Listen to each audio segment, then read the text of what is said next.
hapon sa ato ang tanan. Maayong hapon, Happy New Year. No? Palihog kog ingon sa imong abay, Happy New Year. Okay. Salamat sa Ginoo sa madasigon gayud nga pagsimba karong kahaponon.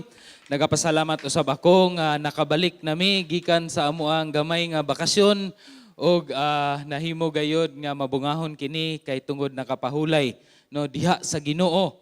Og nagapasalamat pod ako sa presensya sa matag usa karon nga adlaw kay last Sunday of the year 2019. No? Last na day duha ka adlaw na lang it is already 2020, tuig 2020.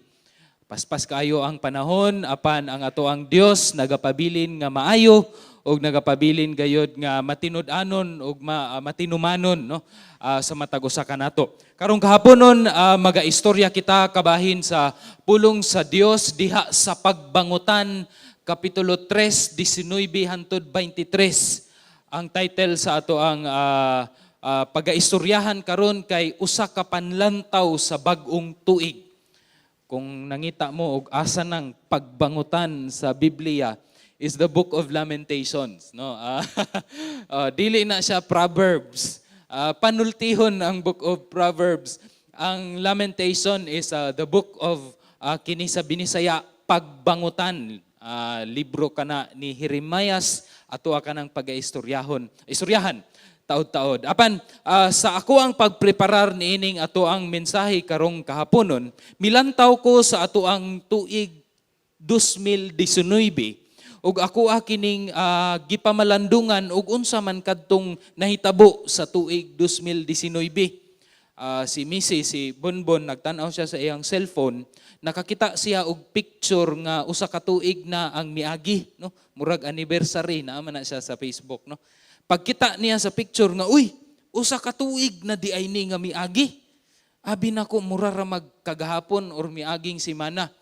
Ingon ana kapaspas ang ato ang panahon og panuigon karong panahon na og mulantaw kita sa highlights of the year 2019. Makita nato ang kini nga panghitabo sa January gayud sa year 2019 gitagbo kita sa usa ka explosion or pagbuto didto sa Zamboanga City. And some of you na ay pamilya didtong dapita, nagubot gayud ang Zamboanga City tungod ni aning panghitabo. Sa bulan sa Pebrero, aduna kitay usa ka journalist nga giarrest nga si ginganlan og si Maria Ressa nga siya ang pangulo ni ining newspaper nga gitawag og Rappler. Giarrest siya tungod kay for the alleged fake news nga iyahang gipangbuhat kontra sa ato ang panggobyerno.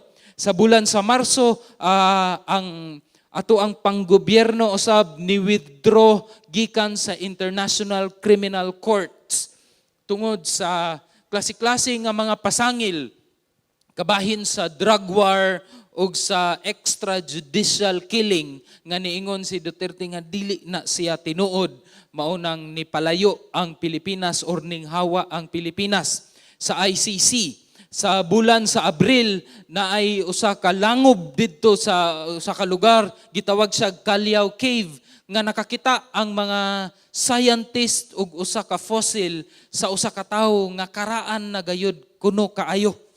Grabe nga kakaraan aning tawhana apan nakita nila ang ilang bukog ug nahimo kining highlight sa bulan sa Abril year 2019. Unsa pay panghitabo sa year 2019? Sa Mayo ang atoang general election. Ang uban sa atoa ang atoang manok na daog. Ang uban napildi ang atong manok apan maugyod na ang kinabuhi. Adunay mudaog, adunay mapildi sa mga senador o local nga mga government nga officers. Sa bulan sa Hunyo ang kadtong gitawag nato nga kapakapa, no, nagwali pa ta ato. Paspas gyud kayong panahon. Kapa explosion nga siguro uban sa atoa apektado ug uban sa atoang pamilya apektado tungod niining kapa nga panghitabo sa bulan sa June. Na in the month of July there was this PCSO fiasco nga matud pa sa gobyerno, grabe ka kurakot, maunang gusto si Duterte nga usbon ang sistema sa PCSO. In the month of August, naay usa ka trans woman nga gusto mosulod sa babayi nga CR apan lalaki man gyud siya og unsa og bali-bali. Wala gisugtan sa kaning unsa ni security guard, nahimo katong national issue. Liman ka. National issue ang pagsulod lang og CR. Gagubot ang internet, gagubot ang nasod tungod ni aning bayhana. Kaila naman mo niya, di na lang nato isulti ang iyahang pangalan.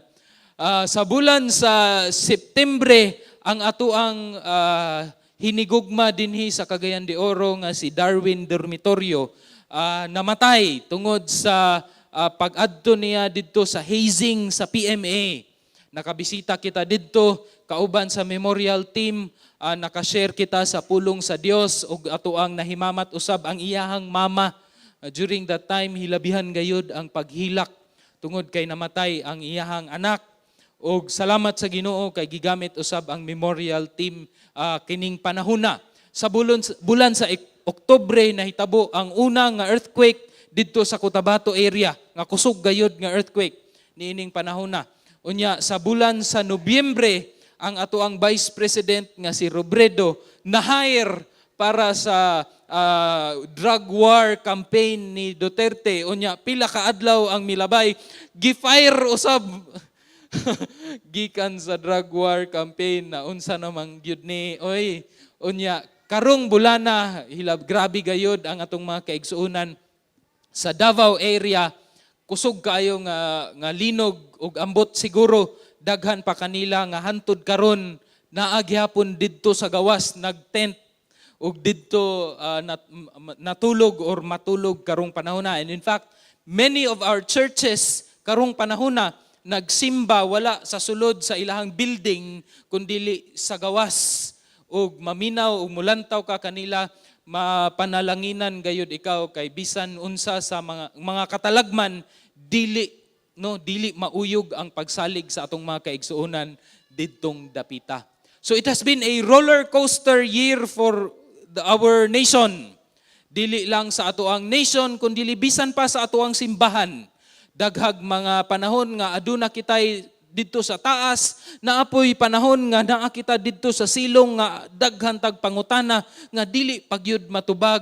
And individually sa atoang kinabuhi, naapoy roller coaster sa atoang pagkinabuhi niining kalibutana. Usahay ra bagayud makadeclare kita og kanang panalangin sa kana rapong panahon nga ang atoang emotion taas. Murag magadepende ang atoang pagsabot sa unsay panalangin kung depende sa atoang emosyon.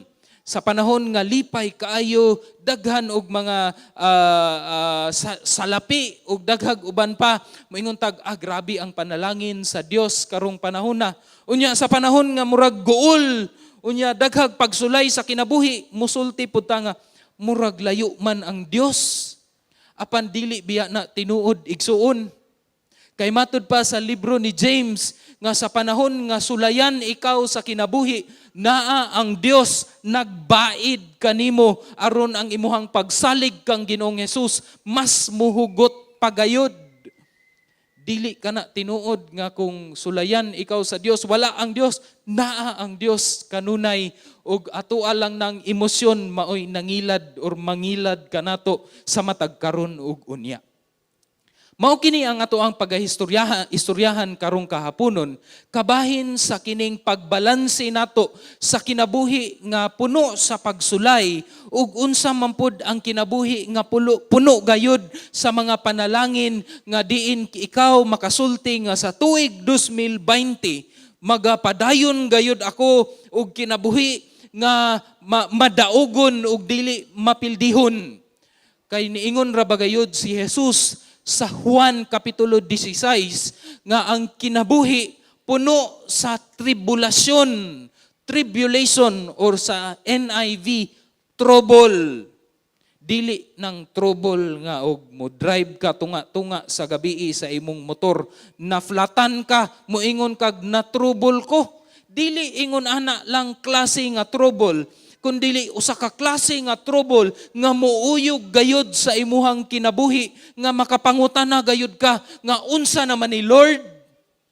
Maunay giingon ni Jesus sa John chapter 16 verse 33, in this life you will have trouble. Sigurado na. But niingon si Jesus, take heart. Gunit lang kang Jesus, kay tungod naa kang Jesus ang tinuod gayud nga kalinaw.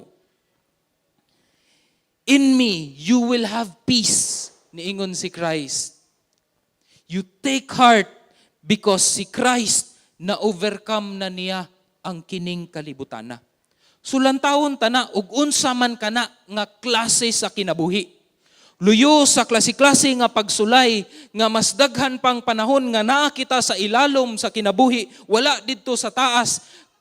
Paunsa man kita makasimba gayod sa Dios ug makaprotektar sa ato ang pagtuo kang Ginoong Hesus. Kabalo mo mga igsuon, dili lang kita ang nakaagi og klase-klase nga mga pagsulay. Sa libro sa pagbangutan, mao gayud kini ang tema sa libro ni Jeremias, nga si Jeremiah kay nagbangutan ug nasubo gayud tungod sa nahitabo sa ilahang syudad sa Jerusalem. Usa kini kapag bangutan ni Jeremias ngadto sa Dios, mga pangutana ngadto sa Dios nga unsa naman ang nahitabo sa imuhang syudad, the city of God, Jerusalem. In fact, in the very first verse sa Book of Lamentation, verse 1 to 2 sa libro ni Jeremias, niingon si Jeremias, naunsa nga ang syudad, Jerusalem, nagalingkod man nga nag-inusara, nga kaniadto, puno man kini sa mga tawo. Mura naman siya og usa ka balo. Pasensya sa mga balo ha, kay mao man gyud ni ang gisulti ni Jeremias. Mura naman siya og balo nga niadto nga buhi pa ang iyahang bana lugar. Puno siya sa kalipay ug abundansya. Apan karon naunsa man nga wala naman. Sa una, mura siya og usa ka reyna or prinsesa. Karon mura na lang man siya og usa ka sulugoon. Naunsa man ang syudad sa Dios, ang Jerusalem. Usa kini kapag bangutan ni Jeremias tungod sa panghitabo sa iyahang nasod. Pareho pod siguro sa uban kanato nga nakakita sa PNR, sa train karon sa didto sa Manila, nga gipang bato sa mga tawo, imbis bag-o unta gialihan ug maglantaw ka, murag magugot-ugot ka sa kapungot. Unsa man gyuding mga tawhana. Pero kabalo ko nga sa giagian ni Jeremias, labaw pa niini ang iyahang pagbangutan. Kay apil man ang Dios na nasuko ug napungot sa Jerusalem. Dili lang ang nasod mao'y naka-eksperyensya o hilabihan gayod nga kasakit or kanang kalisod sa ilahang kinabuhi. Bisan si Jeremias mismo, iyaha kanang nabati. And many of us are experiencing life like that as well. Tungod sa kakurakot sa mga katawhan sa panggobyerno, mga opisyalis nga kita ramampoy nagbutar, daghan kanato, daghan sa Pilipinas, naga-eksperyensya o grabe nga kalisod sa kinabuhi. And we feel that. Jeremiah also experienced that kind of life nga niingon siya sa Pagbangutan, Kapitulo 3, versikulo 1. Ako man ang tawo nga nakaila sa kasakitan, pinaagi sa barahan sa iyang kapungot or sa kapungot sa Dios. Dili lang ang nasod mao'y nagbangutan si Jeremias, siya mismo naka-eksperyensya sa hilabihan kalisod nga kinabuhi tungod sa kapungot sa Dios. Ato ka nang mailhan unya ug unsa man kanang kapungot sa Dios. Unsa man ang mga experiences ni Jeremiah. Nakita nato sa verses 4 ug 5 nga siya mismo ang iyahang physical nga appearance mura siyag natiguwang. tungod sa problema. Nalantawa ba ang imuhang silingan? Mailhan nimo og ang iyahang 2019 maayo or puno sa problema? Kung blooming ba or murag na tiguwang na sige lantawa ang imuhang silingan? Blooming ma o murag nagdunot na ang mga unsa ba diha? Itom na kayog kuko or unsa? Mao nay ingon ni Jeremias tungod sa klase-klase sa pagsulay, bisan ang iyahang pisikal nga aspeto sa kinabuhi, murag nagkadunot. Dili lang sa pisikal nga aspeto, bisan ang iyahang emosyonal o panghuna-huna. Naghuna-una gani ko nga murag naa na sa panahon nga na-depress na kini si Jeremias. Kay nga naman, ang iyahang gisulti kay murag naa siya sa kangit-ngit ug napriso siya, dili siya kagawas ni ining iyang mga kangit-ngit nga gibati. Dili lang emosyonal or mental, bisan usab ang iyang spiritual nga aspeto nga niingon si Jeremias sa kapitulo 8 ug 9 nga murag di naman madungod sa Dios ang iyang pag-ampo. Ug murag naa siya sa dalan nga dili na mao. Ang social nga kinabuhi usab ni Jeremias isip usa ka propeta na himo siyang katawanan sa mga katawhan. He became a laughing stock. Luuya sa propeta sa Dios, gikatawan sa mga katawhan. Ug dili lang sa social nga area, bisan usab material ug financial. Nakabalo ko nga daghan sa atoa kanang adunay pagsulay nga diha sa atoang mga pinansyal ug material nga aspeto sa kinabuhi. Apan kabalo ko nga naay panahon sa inyong kinabuhi nga makahinumdum mo nga lami ang ako ang tulog ni adtong panahona kay walay manuktok sa balay ug maningil og utang. Makahinumdum pataan ang panahona nga abundansya kita nga inigabri nato sa atoang refrigerator gaawas. Mahulog ang litson ang ulo sa baboy naa didto. Apan si Jeremias kining panahona niingon siya, di na niya mahinumduman ang kinabuhi niya nga abundansya. Grabe gayud kalisod aning kinabuhi nga dili na niya mahinumduman sa katong panahon nga abundansya siya. So it was not only a lament because of Jerusalem, but it's also a lament sa kinabuhi ni Jeremias personally, kay tungod iya hagayong nabatian ang kapungot sa Dios. Kapungot sa Dios or the wrath of God. Na istoryahan naman nato ni sa una, pero gusto nako kini balikon unsa man kining the wrath of God. Na the wrath of God is a temporal judgment occurring around 200 times sa pulong sa Dios sa Old Testament ug sa New Testament. Dili siya kanang eternal nga judgment at temporal. Karon lang, dinali-dali lang kapungot sa Dios ug punishment sa Dios. Kinsa man ang makatilaw niini. It can be experienced by both. Sa gatuo kang Jesus ug sa wala gatuo ni Jesus. Sa sitwasyon karon ni Jeremias, ang kapungot sa Dios kay naa tungod sa Jerusalem, tungod sa ilahang sala nga gibuhat against kaniya. Apan si Jeremias naka-eksperyensya gihapon anang iyang kapungot sa Dios. The wrath of God is a temporal judgment nga pwede nimo ma-eksperyensahan o pwede nako ma-eksperyensahan bisan ang ato ang pagtuo kang Ginoong Hesus tinuod apan aduna kitay ginatago-tago nga sala. It may come as a natural disaster. Ang paglinog nga ato ang nabatian is a kapungot sa Dios. Wrath of God because of the people dinhi sa Mindanao tungod sa ato ang sala. But it could also come as a natural consequence of our sin. Unsa example ni ana? Matud pa sa libro sa Roma nga gitagaan sa Dios ang panggobyerno ug otoridad nga muhatag sa iyahang judgment or sa wrath of God or kapungot sa Dios. In other words, bisan og ikaw gatuo gayud kang Ginoong Hesus, apan mudagan ka bisag red light, unya nadakpan ka sa RTA, that is a natural consequence of your sin in not obeying the traffic law. That is a wrath of God na ato ang maeksperiensahan.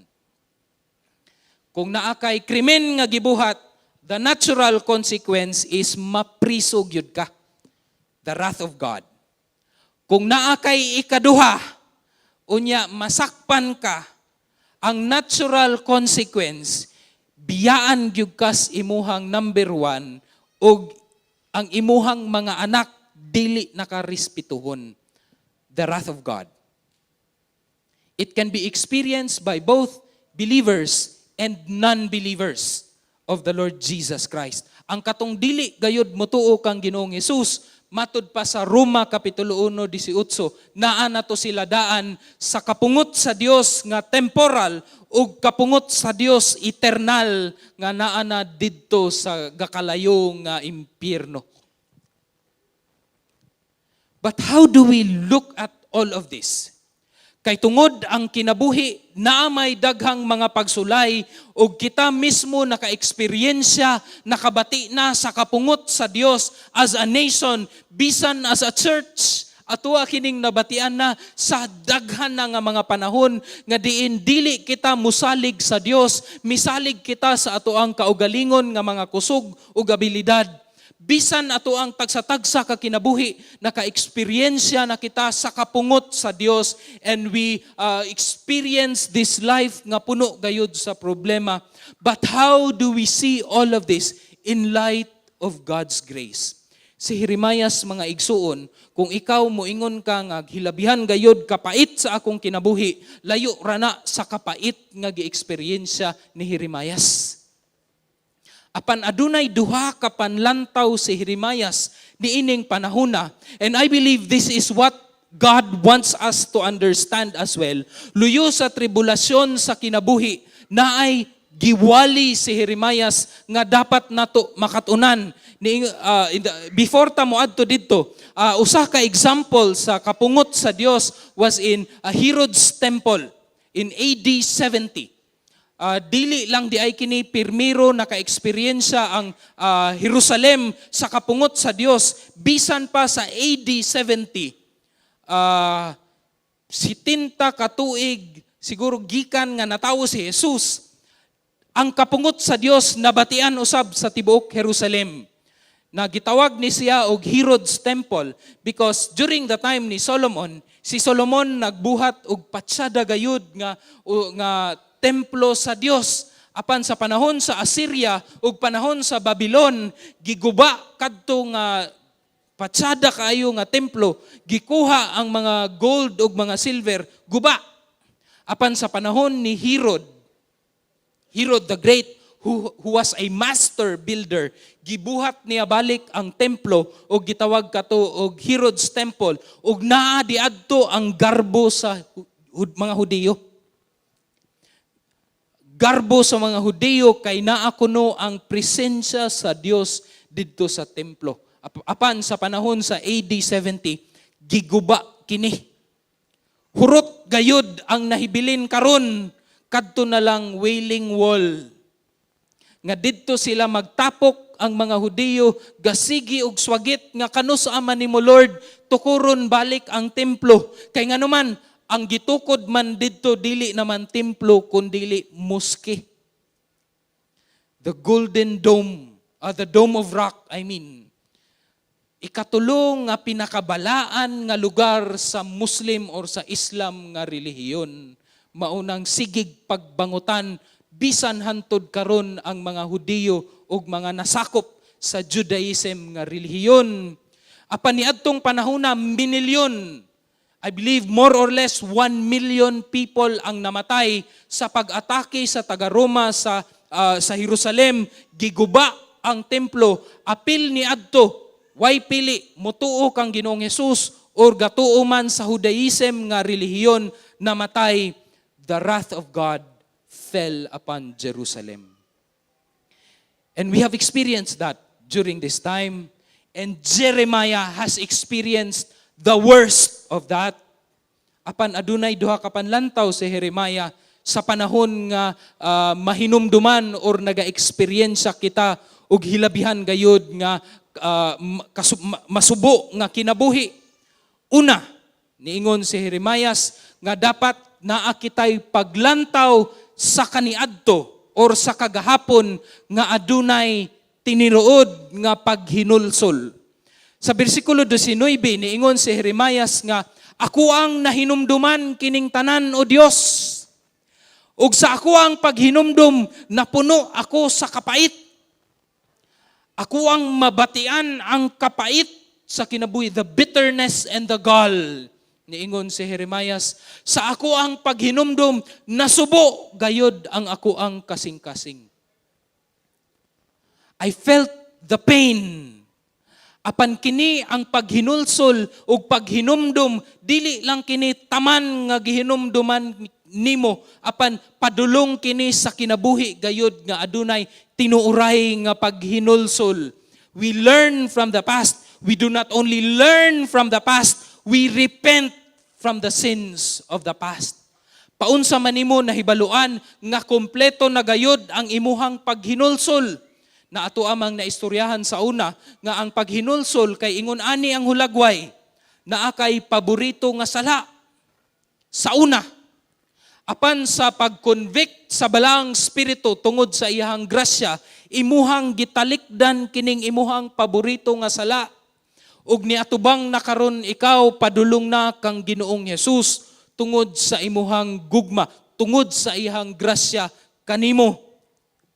Apan sa panahon gani nga mubalik ang temptasyon ni anang salaa, sa panahon nga ikaw luuron na, nganong gabuhat man ko aning salaa, sa una, mao kana ang ilhanan nga kumpleto ang imuhang paghinulsol igsuod.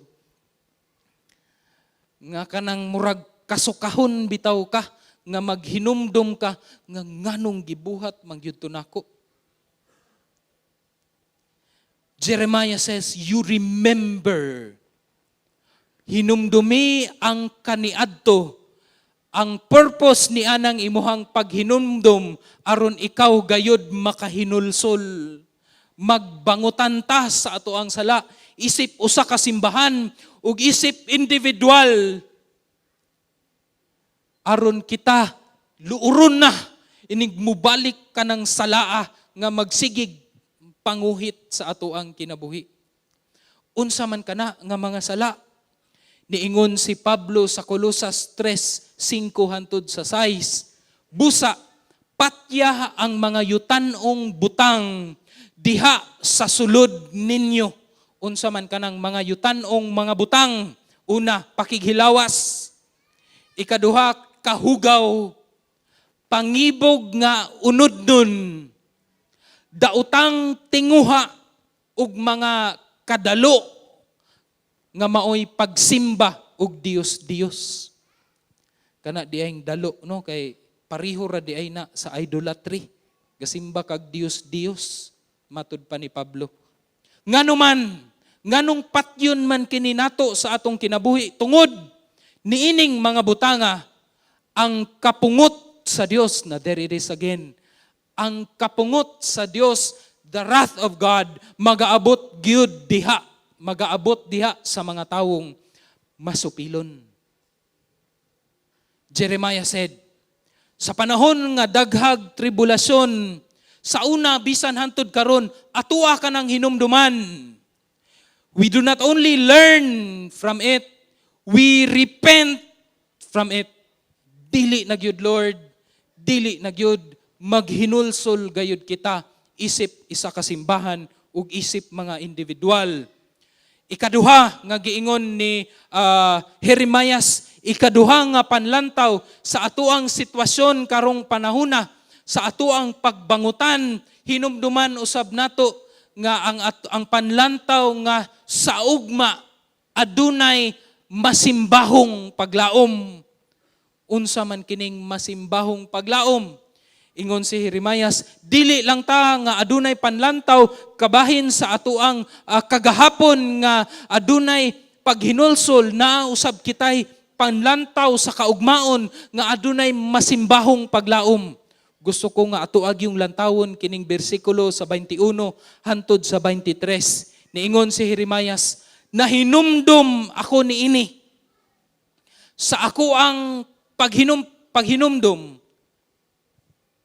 panumduman, busa ako may paglaom.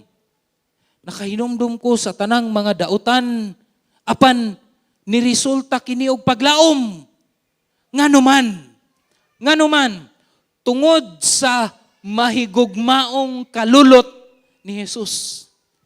Ganahan yun kay ko anang pulunga ba, kay panagsarag yun ko makadungog ni ana.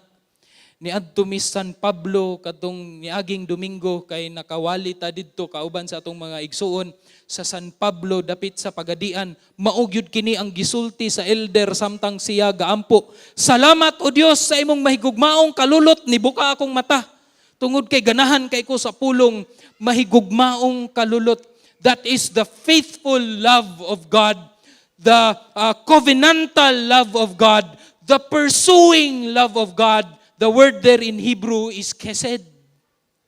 Mahigugmaong kalulot sa Dios ni Jehovah. Kita wala mga laglag. Nakahuna-una bata nga, kana bitawng sa kadaghag pagsulay, sa kadaghag pwede mahitabo sa atong kinabuhi, sa atong nasod, sa atong pamilya, sa ato ang kinabuhi. Nganong wala pa man ko namatay? Kabalo ka ngano? Tungod sa mahigugmaong kalulot sa Dios, wala ta nalaglag, ni resulta kini og iyahang kaluoy. Kay iyahang kaluoy walay paghubas. Di mahubas ang kaluoy sa Dios. Dako, great is thy faithfulness. Lami kayo ni kantahon nga awit ba? Great is thy faithfulness. Tungod sa kaluoy, sa mercy nga nabatian ni Jeremias, all he can do was to worship God and declare, great is thy faithfulness. Unsa maning mercy? The word mercy is kanang usa ka tawo bitaw nga naana sa death row, nga angayan ng unsa ba na? Patyon tungod sa iyang sala. Apan niingon ang Dios ayaw sa. Tagaan na tog second chance, third chance, fourth chance, because God is the God of second chances. Niingon sa Dios ayaw sa. That's you and me. Nga dapat naana ta sa death row tungod sa ato ang sala. Dapat nakita silutan apan niingon ang Dios ayaw sa. This is the love of God. Mahigugmaong kalulot sa Dios nga miresulta sa kaluoy nga angayan na kita patyon apan niingon ang Dios ayaw sa. Unya ang gibuhat sa Dios imbis nga ang iyahang kapungot, iyahang ipagawas sa tagsa-tagsa kanato tungod sa ato ang sala, iyang giyabo ang iyahang kapungot sa iyahang anak nga si Ginoong Hesus didto sa cross. Didto giyabo sa Dios ang tanan niyang kapungot, and there God was satisfied because of the work of the Lord Jesus Christ at the cross. And flowing out of the cross kay ang pagpasaylo sa imuhang sala, kapasayloan sa imong sala, kapasayloan sa ako ang sala, flowing out of the grace of the Lord Jesus Christ. And all we can do and say is, great is thy faithfulness. It is new every morning. New every morning. Ang paglaom ni Jeremias kay naa sa mahigugmaong kalulot sa Dios. And all he could do was to worship the Lord. And if you would continue, padayon ka mubasa ni ana sa pulong sa Dios, niingon sa Dios, niingon si Jeremias, nga luyo sa mga pagsulay, pwede ko muhulat sa Dios. I can wait in the Lord. I will wait in the Lord. I will be patient for the Lord tungod sa iyahang gugma, tungod kay siya faithful, ug unsa iyahang promesa, iyaha ka ng tumanon, muhulat ko. Daghan sa ato karon gahulat, dugay ng panahon. Ug murag naabot na ta sa panahon nga murag dili na ta kahulat. And it's the time when we could not wait in the Lord, maupod ka na ang panahon nga ang sala, abtik kaayo, mulamoy sa matag usa ka nato. But Jeremiah said, because of the chesed love, the pursuing love of God, the love that never lets go to of those sa kadtong aduna siya'y covenantal relationship, we can wait for the Lord. His promises are sure. Dili kita mahimong impatient. Na that's the picture of a person nga adunay hopeful worship. Nga pagsimba sa Dios nga puno sa paglaom, mao kana siyang tao nga kusog kaayo muhulat, dili mapulan sa Dios. And that is possible tungod sa love of God. The faithful, the pursuing love of God, nga bisan mudagan kita, gukdon kita sa gugma sa Dios, kadtong sa mga tao nga naay covenantal relationship sa Dios. And by virtue of the Lord Jesus Christ and His finished work in the cross, ug iyahang resurrection from the dead, kita karon sa atoang pagtuo kang Ginoong Hesus, aduna na kitay covenantal relationship with God. And He will pursue us. Ayaw og kanang kapulan sa paghulat sa Dios. Ato aning hinumduman duha ka butang, ang mahigugmaong kalulot sa Dios gatawag kanato sa paglantaw sa atoang kaniadto nga adunay paghinulsol ug sa padlantaw sa atoang kaugmaon nga adunay masimbahong paglaom. Hopeful worship diha sa Dios nga moresulta sa kinabuhi nga gahulat perminti sa Dios. Dili bitaw kanang karagan nga gakisi-kisi perminti kundili satisfied sa gugma sa Dios, waiting upon the love of God and waiting upon the Lord. These are the two things that we can live by, because I want to tell you, gusto na ko isulti unta. No?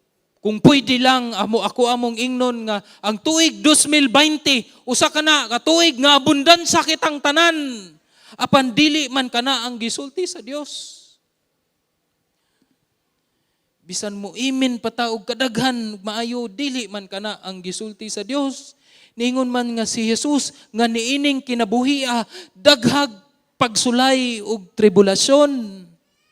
Apan, luyo sa pagsulay, adunay tinuod nga kalinaw ug tinuod nga pagpahulay diha kang Ginoong Hesus tungod sa mahigugmaong kalulot sa Dios. It will pursue us and we can hope for that. We can take that to the bank. No, matod pa nila. I-google dayon na inigkahuman kung unsa man ang take that to the bank. God is faithful. He will continue to be faithful every morning, new every morning. And we can depend on that. Atua ka ng gunitan, ug luyo sa mga pagsulay, makahinumdum kita niini, ug maghinulsol kita sa atuang mga sala. We turn to the Lord, ug mulantaw kita sa kaugmaon nato, and we will see that there is hope, and we worship the Lord, we wait upon the Lord, and we say, great is thy faithfulness. Amen ba? Itong palakpakan ng ato ang Diyos. Duha ka panlantaw kini that will surely make our year 2020 Puno man sa pagsulay, apan sigurado ang kadaugan, sigurado ang kalinaw, sigurado ang kapahulayan, dili tungod sa atua, kundili sa mahigugmaong kalulot sa Dios. Through the Lord Jesus Christ, His love that pursues each one of us. Manindog kitang tanan, ug magampo kita. And human niining atong pagampo, ako ang tawagon ng atoang mga praise and worship team because gusto ko nga padayon ang atoang pagselebrar, pag-awit sa madasigon nga pag-awit diha sa Dios because ang gugma sa Dios cause for a celebration. Mag-celebrate kita pinaagi sa mga pag-awit, atoang i-deklarar ang kamaayo sa Dios nga ayahang gugma nga walay paglubad. Let us pray. Ginoong Diyos, kami nakahinumdom sa tanang mga butang nga amoang gibuhat nga sukwahi sa imuhang kabubuton. Jeremiah calls us to remember all of these things aron kami maghinulsol nga tinuuray nga sa panahon nga mubalik ug manuktok kining mga salaa ug temptasyon, dili na kami malamoy niini kay kumpleto man amo ang paghinulsol diha sa grasya sa Dios. Ug amo usab gihinumduman o Dios ang imuhang dakong gugma, ang imuhang kaluoy, ang imuhang mahigugmaong kalulot nga kanunay anaa sa tagsa-tagsa namo kakinabuhi. Tungod niini o Dios, makita namo nga ang amo ang paglaom sa kaugmaon dili gayud matayog ug makadeklarar kami karong panahona nga hilabihan gayud kadako sa imuhang pagkamatinud-anon. Great is thy faithfulness. We can worship you this afternoon. We can worship you with all of our lives and we can wait upon the promises of the Lord kay you are faithful. Tinuod gayud ka nga mo provide ka namo, mutubag sa tanang mga promesa nga imuhang gisaad kanamo. We praise you and we thank you for the year 2020 nga luyo sa mga pagsulay, aduna ang kalinaw, anaa ang kapahulayan tungod lamang kang Ginoong Hesus. Ug kaniya kami nagaampo karong panahona, karong kahapuna sa ngalan ni Jesus. Amen. Ug amen. Ato ang palakpakan, ato ang Dios. Let us worship the Lord.